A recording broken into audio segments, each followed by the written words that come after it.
ভারতে বিমান দুর্ঘটনায় এ পর্যন্ত অন্তত 204 জনের মরদেহ উদ্ধার, বলছে পুলিশ। এয়ার ইন্ডিয়ার বিমান দুর্ঘটনা নিয়ে পাকিস্তানের প্রধানমন্ত্রী কি বললেন? ছাত্ররা দুপুরের খাবার খেতে বসেছিল, অন্তত 3 জনের মৃত্যু ঘটেছে। বিমান দুর্ঘটনায় নিহতদের মধ্যে গুজরাটের সাবেক মুখ্যমন্ত্রীও আছেন। নিহতদের প্রত্যেকের পরিবারকে 1 কোটি রুপি ক্ষতিপূরণ দেবে টাটা গ্রুপ। এয়ার ইন্ডিয়া বিমানের এক ব্রিটিশ যাত্রী জীবিত উদ্ধার। ভারতে বিমান দুর্ঘটনায় প্রধান উপদেষ্টার শোক প্রকাশ। এতক্ষণ শুনছিলেন সংবাদ শিরোনাম, এবারে বিস্তারিত।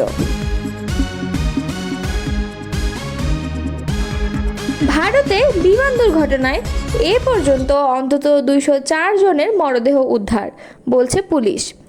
আহমেদাবাদে এয়ার ইন্ডিয়ার বিমান দুর্ঘটনাস্থল থেকে 204 জনের মরদেহ উদ্ধার করা হয়েছে বলে জানিয়েছেন আহমেদাবাদের পুলিশ প্রধান জিএস মালিক। 41 জন হাসপাতালে চিকিৎসাধীন থাকার তথ্যও জানিয়েছেন তিনি। অন্যদিকে এয়ার ইন্ডিয়ার বিধ্বস্ত এই বিমানটির এক ব্রিটিশ যাত্রী জীবিত রয়েছেন বলে নিশ্চিত করেছে পুলিশ। সর্বশেষ খবর জানতে আমাদের সঙ্গেই থাকুন। আহমেদাবাদের বিমান দুর্ঘটনায় পাকিস্তানের প্রধানমন্ত্রী শাহবাজ শরীফ দুঃখ প্রকাশ করেছেন। তার এক্স হ্যান্ডেলে তিনি লিখেছেন, আজ আহমেদাবাদে এয়ার ইন্ডিয়ার বিমান ভেঙে পড়ার ঘটনায় আমি বিষণ্ণ। আহত নিহতদের পরিবারগুলো যখন তাদের এই অপূরণীয় ক্ষতির জন্য শোক পালন করছে, আমরাও আমাদের তরফ থেকে তাদের সমবেদনা জানাচ্ছি, লিখেছেন মিস্টার শরীফ। এক্স হ্যান্ডেলে তিনি লিখেছেন, এই হৃদয় বিদারক দুর্ঘটনার প্রভাব যাদের উপর পড়েছে তাদের জন্য আমাদের প্রার্থনা রইল। আহমেদাবাদের যে ভবনটিতে এয়ার ইন্ডিয়ার বিমানটি ভেঙে পড়ে সেটি মেডিকেল ছাত্রদের হোস্টেল।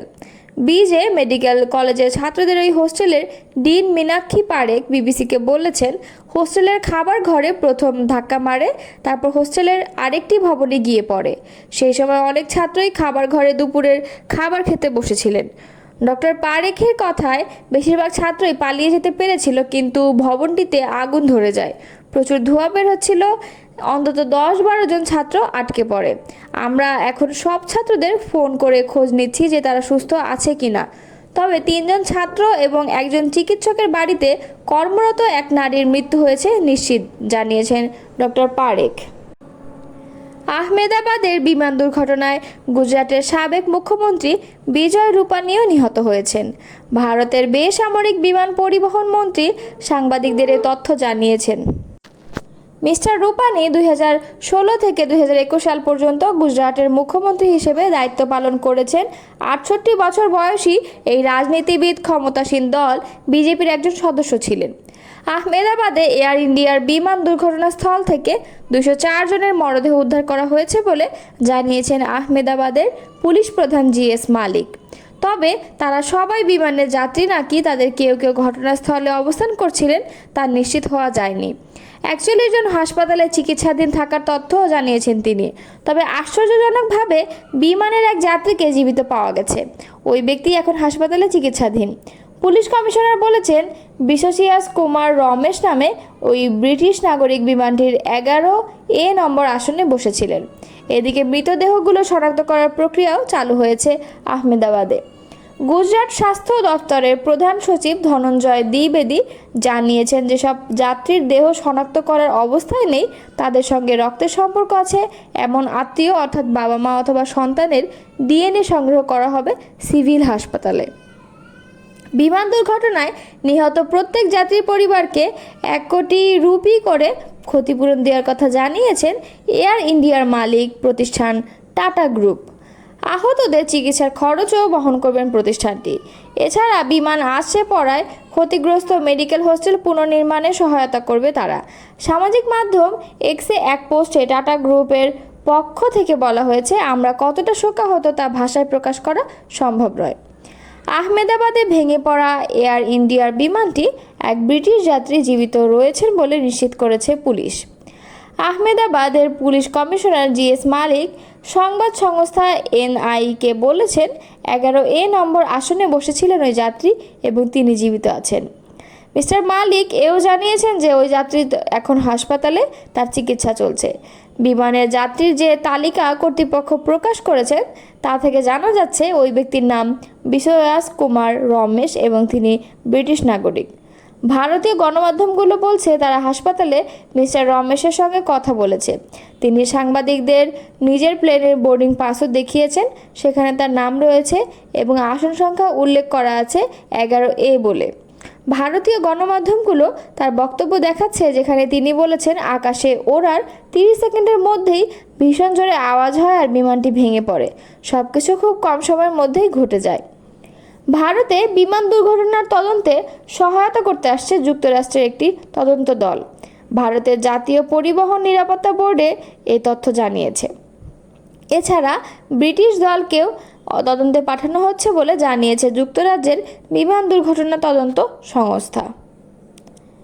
আহমেদাবাদের বিমান দুর্ঘটনায় শোক প্রকাশ করেছেন ইউক্রেনের প্রেসিডেন্ট। তিনি সামাজিক যোগাযোগ মাধ্যম এক্সে লিখেছেন, এটি ভয়াবহ খবর। এই দুঃখজনক দিনে প্রধানমন্ত্রী নরেন্দ্র মোদী এবং সমগ্র ভারতের প্রতি গভীর সমবেদনা জানাচ্ছি। ভারত, যুক্তরাজ্য, পর্তুগাল এবং কানাডার সমস্ত নিহত এবং তাদের প্রিয়জনের প্রতি আমার সমবেদনা। এই কষ্টকর ও মর্মান্তিক সময়ে আপনাদের সঙ্গে আছি। যত বেশি সম্ভব প্রাণ রক্ষা পাক এবং আহতরা দ্রুত সুস্থ হয়ে উঠুক, এই প্রার্থনাই করি। ভারতের আহমেদাবাদ থেকে লন্ডনের গ্যাটউইকের উদ্দেশ্যে রওনা করা এয়ার ইন্ডিয়ার বিমান দুর্ঘটনায় গভীর শোক প্রকাশ করেছেন বাংলাদেশের অন্তর্বর্তীকালীন সরকারের প্রধান উপদেষ্টা অধ্যাপক মোহাম্মদ ইউনূস। তিনি আজ ভারতের প্রধানমন্ত্রী নরেন্দ্র মোদীকে পাঠানো এক শোকবার্তায় লিখেছেন, আহমেদাবাদে যাত্রীবাহী এয়ার ইন্ডিয়ার বোয়িং 787-8 ড্রিমলাইনার বিমান দুর্ঘটনার মর্মান্তিক সংবাদে আমি গভীরভাবে শোকাহত। এই মর্মান্তিক ঘটনায় যেসব পরিবার তাদের প্রিয়জনকে হারিয়েছেন তাদের প্রতি গভীর সমবেদনা জানাই। তিনি বলেন, এই দুঃসময়ে আমাদের চিন্তা ও প্রার্থনায় দুর্ঘটনার শিকার ব্যক্তি ও তাদের প্রিয়জনরা রয়েছেন। আমরা ভারতের জনগণ এবং সরকারের পাশে আছি, প্রয়োজনে সব ধরনের সহায়তা প্রদানে প্রস্তুত রয়েছি। ভারতের আহমেদাবাদ থেকে লন্ডনের গ্যাটউইকের উদ্দেশ্যে রওনা করা এয়ার ইন্ডিয়ার বিমান বিধ্বস্ত হওয়ার ঘটনার পর সাময়িকভাবে বন্ধ হয়ে যাওয়া আহমেদাবাদ আন্তর্জাতিক বিমানবন্দর আবার চালু করা হয়েছে। সর্দার বল্লভভাই প্যাটেল আন্তর্জাতিক বিমানবন্দরের অফিসিয়াল এক্স হ্যান্ডেল থেকে এ তথ্য জানানো হয়েছে। এক্সের এক পোস্টে তারা জানায়, আহমেদাবাদ বিমানবন্দরে সব অপারেশন পুনরায় চালু হয়েছে। সঙ্গে যাত্রীদের উদ্দেশ্যে বলা হয়েছে সবাই যেন নিজ নিজ এয়ারলাইনের সঙ্গে যোগাযোগ রাখেন এবং বিমানবন্দরের অফিসিয়াল আপডেটের দিকে নজর রাখেন। এয়ার ইন্ডিয়ার বিমানটি যে মেডিকেল ছাত্রাবাসের ওপর বিধ্বস্ত হয়েছে সেখানকার 50 থেকে 60 জন শিক্ষার্থীকে হাসপাতালে নিয়ে যাওয়া হয়েছে। এ তথ্য জানিয়েছে ভারতের চিকিৎসকদের সংগঠন Federation of All India Medical Association FAIMA. অ্যাসোসিয়েশনটি জানায় 5 জন শিক্ষার্থী নিখোঁজ রয়েছেন। এছাড়া অন্তত 2 জনকে ইন্টেনসিভ কেয়ার ইউনিট বা আইসিইউতে রাখা হয়েছে। কয়েকজনের চিকিৎসকের স্বজনও নিখোঁজ বলে জানা গেছে। ফাইমার তথ্য অনুযায়ী বিমানে থাকা যাত্রীদের অধিকাংশকেই মৃত অবস্থায় হাসপাতালে আনা হয়েছে।